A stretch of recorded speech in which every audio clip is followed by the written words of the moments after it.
Hello दोस्तों। तो आप सभी लोगों का तिवारी क्लासेस में स्वागत है। तो आज हम डिस्कस करने वाले हैं सोशोलॉजी का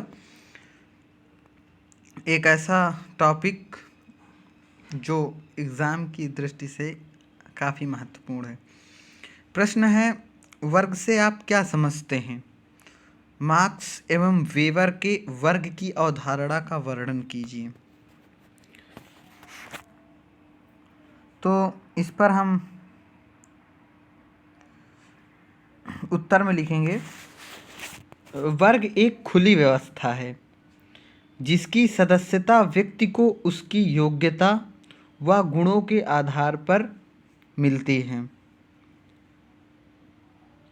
तथा वह इसे परिवर्तित कर सकता है। अर्थात जो वर्ग यानी जो क्लास होता है, middle class, upper middle class, lower class, ये सब व्यक्ति को व्यक्ति की योग्यता और या कह सके तो उसकी आर्थिक स्थिति के आधार पर तय किया जाता है। हम अपनी वर्ग को अपने वर्ग को हम परिवर्तित कर सकते हैं। किसके द्वारा? शिक्षा के द्वारा या फिर कुछ मेहनत के द्वारा अर्थोपार्जन करेंगे। अगर शिक्षा होगी तो ऑब्वियस सी बात है, एम्प्लॉयमेंट आएगा, नौकरी आएगी, आर्थिक स्थिति में सुधार होगा और हम अपने वर्ग को अगर लोअर में हैं तो अपर मिडिल आ जाएंगे, अपर मिडिल में है तो फिर सीधा अपर क्लास में चले जाएंगे। अमेरिका तथा पश्चिमी समाजों में सामाजिक स्तरीकरण का प्रमुख रूप वर्गीय स्तरीकरण ही है। जो ये स्तरीकरण है, ये हमारे समाज में जो पश्चिमी समाज है उसमें वर्ग के रूप में ही इसको स्तर दिया है। हालांकि भारतीय समाज में हम सामाजिक स्तरीकरण के कई महत्वपूर्ण आधारभूत आधारों को लेते हैं।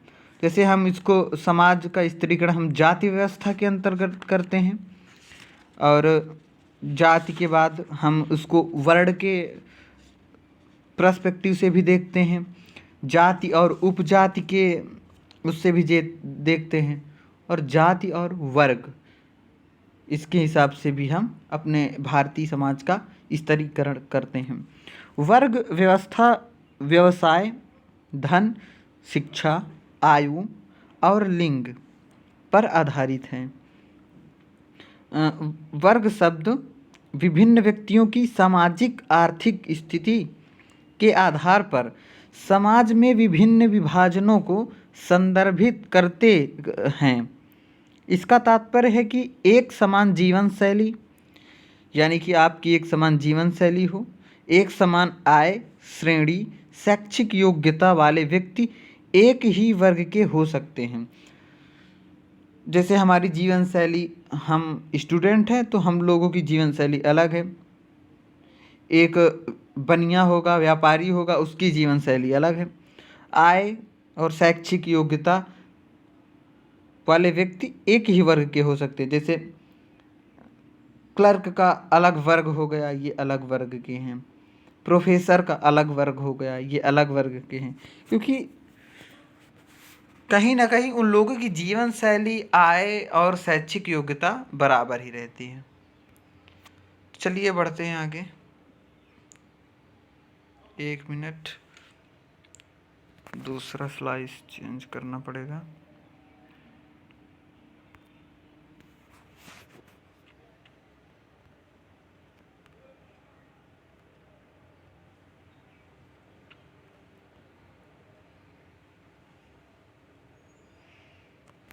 हाँ, तो अब इसके बाद इसमें लिखना है, टालकट पार्सन्स के अनुसार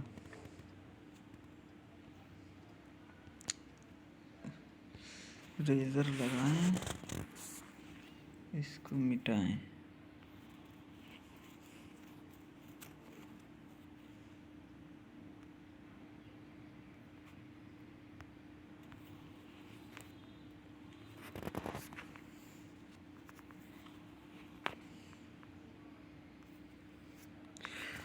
टाल्कस अब हमें इसमें लिखना है, टालकट पार्सन्स के अनुसार सामाजिक स्त्रीकरण से अभिप्राय किसी सामाजिक व्यवस्था में व्यक्तियों का ऊंचे और नीचे के पदानुक्रम में विभाजन है।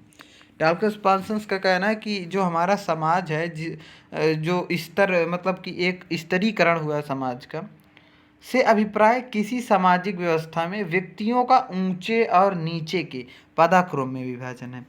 लुंडबर्ग क्या कहते हैं? लुंडबर्ग कहते हैं कि स्त्रीकत्र समाज वह है जिसमें असमानता होती है, क्योंकि अगर स्त्रीकृत है तो इसका मतलब समानता नहीं है, तथा ऐसे भी भेद होते हैं जो उनके द्वारा निम्न और उच्च आंके जाते हैं।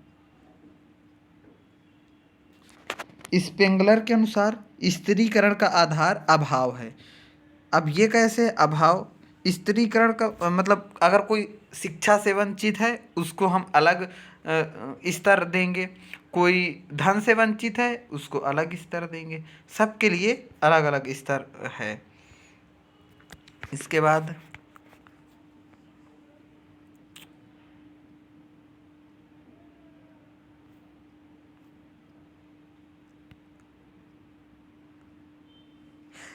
हेडिंग डालेंगे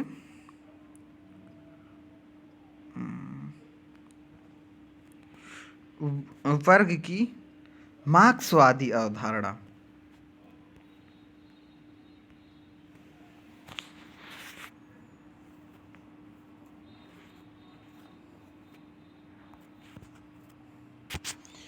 तो जो वर्ग की मार्क्सवादी अवधारणा है, साम्यवाद के पिता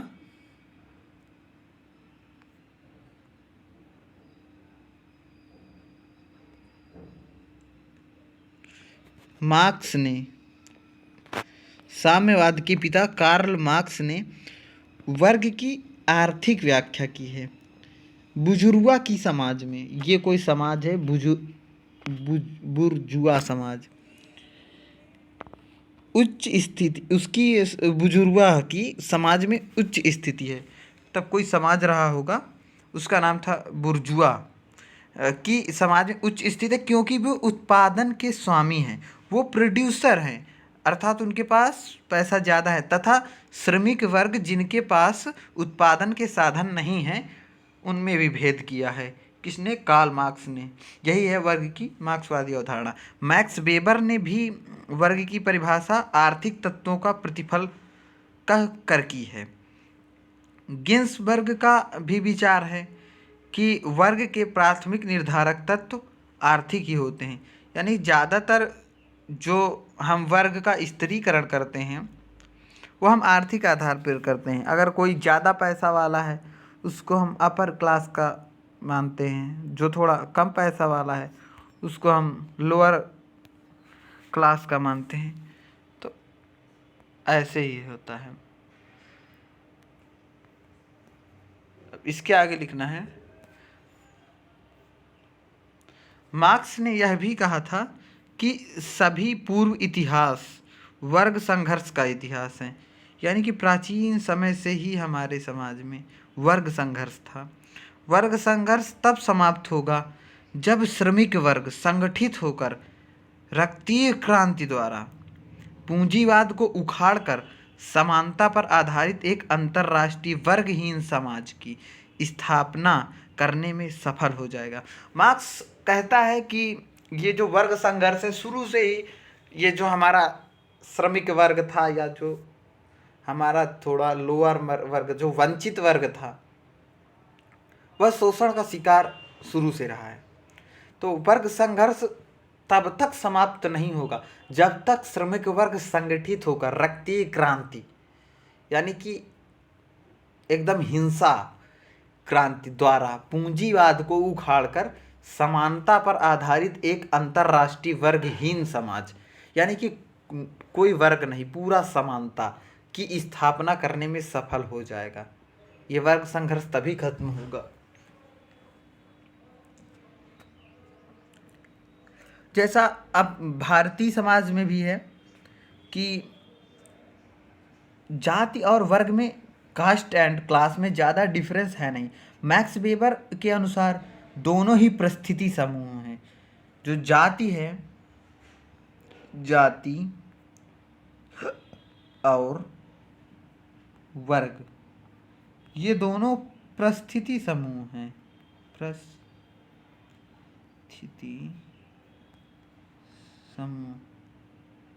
परिस्थिति समूह उन व्यक्तियों का समूह है। अब इसके आगे हम हेडिंग डाल के लिख सकते हैं, परिस्थिति समूह किसे कहते हैं? परिस्थिति समूह उन व्यक्तियों का समूह है जिनकी जीवन शैली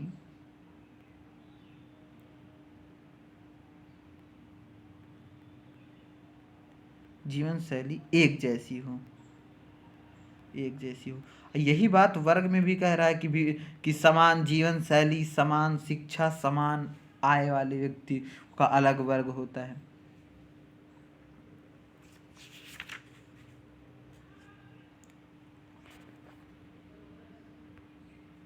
अब आते हैं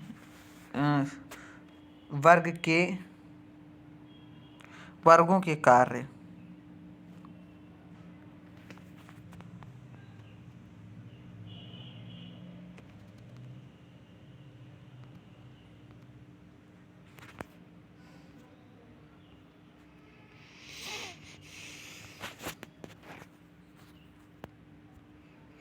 इसके बाद हेडिंग डालेंगे हम वर्गों के कार्य।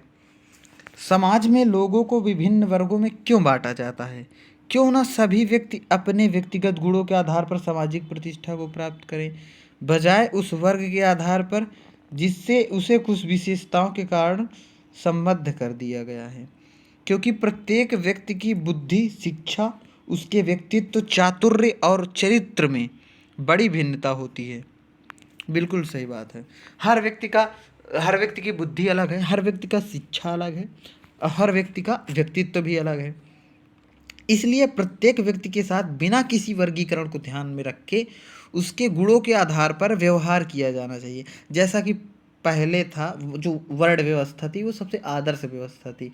फिर वर्ग से क्लास आया, फिर क्लास से जाति व्यवस्था आई, और जाति व्यवस्था इतनी आत्मघाती, इतनी हानिकारक सिद्ध हुई, आज भी व्यक्ति जातिगत मामलों में ही उलझा रहता है। अगर राजनीति भी होती है तो जाति, हर चीज में जाति हो गई है। तो इसलिए कहते हैं कि इसलिए प्रत्येक व्यक्ति के साथ बिना किसी वर्गीकरण को ध्यान में रखे उसके गुणों के आधार पर व्यवहार किया जाना चाहिए। यह सुझाव वास्तव में प्रशंसनीय है परंतु अव्यवहारिक है। अब ये अव्यवहारिक क्यों है? क्योंकि इसको लागू करना, ये जो हमारा सोशोलॉजी है, ये व्यक्तियों के व्यवहार का अध्ययन करता है, और जो व्यक्ति का व्यवहार होता है वो परिवर्तनशील रहता है।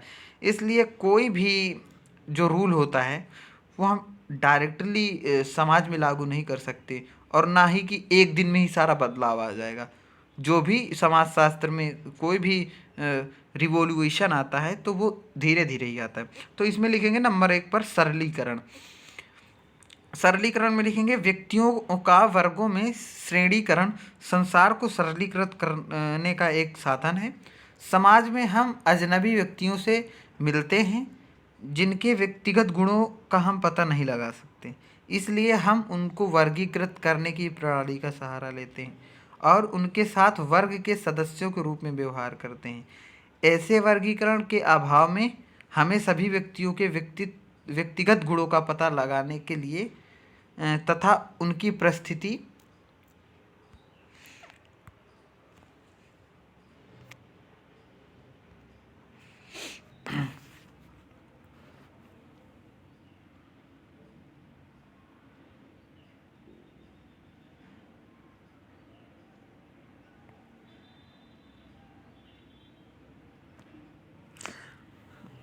का निर्धारण करने के लिए कठोर परिश्रम करना पड़ेगा। उदाहरणतः अध्यापकों की नियुक्ति सामान्यतः उपाधि प्राप्त व्यक्तियों के वर्ग में से होती है। सामान्यतः जो या TGT, PGT, BEd, NET, JRF, जो पीएचडी करते हैं उन्हीं को ही व्यक्तियों के वर्ग में ही होती है। लोक सेवा आयोग जिसे अनेक व्यक्तियों का चुनाव करना पड़ता है और जो उसके लिए अपरिचित होते हैं, इस विधि के प्रयोग द्वारा पूर्ण रूप से कम गलतियां करेंगे, अपेक्षाकृत उस समय जब वे प्रार्थियों के व्यक्तिगत एवं वैयक्तिक खोज के आधार पर अध्यापकों का चुनाव करें। इसलिए विशिष्ट वर्गों के व्यक्तित्वों को ही प्रार्थना पत्र देने की आज्ञा दी जाती है। इसमें कहने का मतलब इसका यह है कि जिस प्रकार हमें सामान्यीकृत हम इसलिए नहीं कर सकते हैं। अब जैसे शिक्षा के आधार पर हम सामान्यीकृत कर दिए कि ये स्कॉलर है, ये यूपीएससी एस्पिरेंट है, ये ऐसा ये करना इसलिए ज़रूरी है क्योंकि जब हम टीचर की भर्ती निकालते हैं या प्रोफेसर की भर्ती निकालते हैं, तब हम उसमें एक रूल लगा देते हैं कि व्यक्ति को पीएचडी मतलब पीएचडी होल्डर रहना चाहिए। ठीक उसी प्रकार लोक सेवा आयोग में हम जब यूपीएससी करते हैं तो उसमें लगा देते हैं कि व्यक्ति को ग्रेजुएशन होना चाहिए। इससे जो हम चुनाव करते हैं उसमें हम गलतियां कम करते हैं। अगर हम ये स्तरीकरण एकदम ख़त्म ही कर देंगे कि मतलब कोई एलिजिबिलिटी नहीं है, कोई भी हो, बस उसके चातुर्य और उसकी बुद्धिमत्ता के आधार पर हम ले लेंगे, तो उससे गलतियां ज़्यादा होंगी। इसलिए ये करना भी बहुत ज़रूरी है। दूसरा नंबर में अभिप्रेरणा एवं समन्वय। इसके अतिरिक्त प्रतिष्ठा के आधार पर लोगों का वर्गीकरण एक वर्ग को इस योग्य बना देता है कि वह उससे प्रत्याशित कार्यों को अधिक तत्परता से करे। डब्ल्यू लॉयड वार्नर लिखता है, जब कोई समाज जटिल होता है तब इसमें बहुत से व्यक्ति विभिन्न और जटिल कार्यों को करने में लगे हुए होते हैं, विभिन्न रीतियों से क्रियाशील होते हैं, तो उसमें व्यक्तियों, पदों एवं व्यवहारों को मूल्यांकित एवं श्रेणीबद्ध किया जाता है। यह मुख्य रूप से इसलिए होता है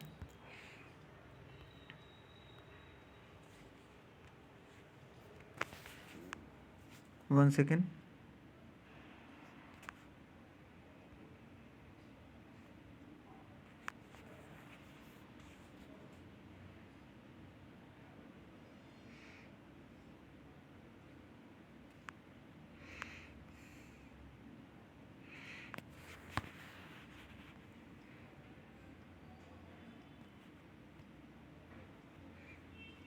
यह मुख्य रूप से इसलिए होता है ताकि समाज स्वयं को स्थिर रखने के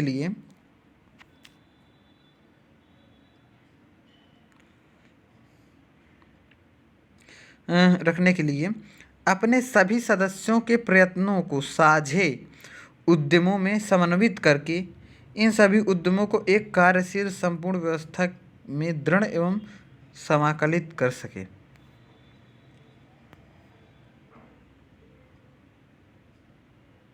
यह संभव है कि लोगों का किसी वर्ग में वर्गीकरण तथा उनको उस वर्ग की प्रतिष्ठा प्रदान करना कुछ एक के लिए अन्यायकारी हो, परंतु इस अन्याय का समाधान सामाजिक स्तरीकरण की प्रणाली को समाप्त कर देना नहीं है। इसका समाधान तो वर्गीकरण की अधिक यथार्थ और सुसंगत पद्धति को अपनाना है। ये जो वर्ग में वर्गीकरण है या वर्ग की प्रतिष्ठा, इसके कहने का मतलब है, तो हाँ कुछ लोगों को हो सकता है कि वो पढ़े लिखे ना हो, जैसे कि टैगोर हो गए, ज़्यादा स्कूल नहीं गए लेकिन वो एक अच्छे कवि कहलाए। तो इस तरह कुछ हो सकते हैं जो बहुत ही बुद्धिमान हो, जो मतलब जिनके पास एकेडमिक ज्ञान ना हो, लेकिन ज़्यादातर काम इसी से होगा कि हम व्यक्ति की डिग्री देखकर ही उसको एलिजिबल करते हैं किसी फॉर्म को अप्लाई करने के लिए।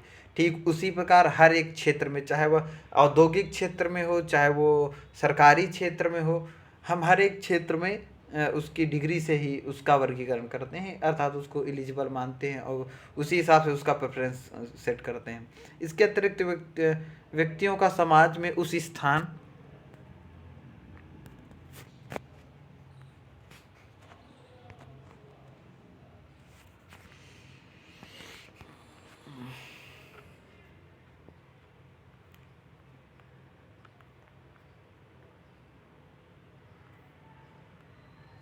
स्थान को प्राप्त करने का खुला अवसर होना चाहिए,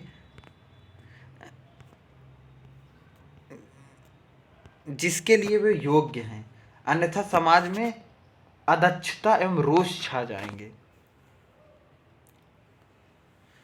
तो ये रहा आज का टॉपिक। आशा करता हूँ कि आप लोगों को समझ में आया होगा। तो मिलते हैं नेक्स्ट वीडियो के साथ, तब तक के लिए थैंक यू, बाय बाय।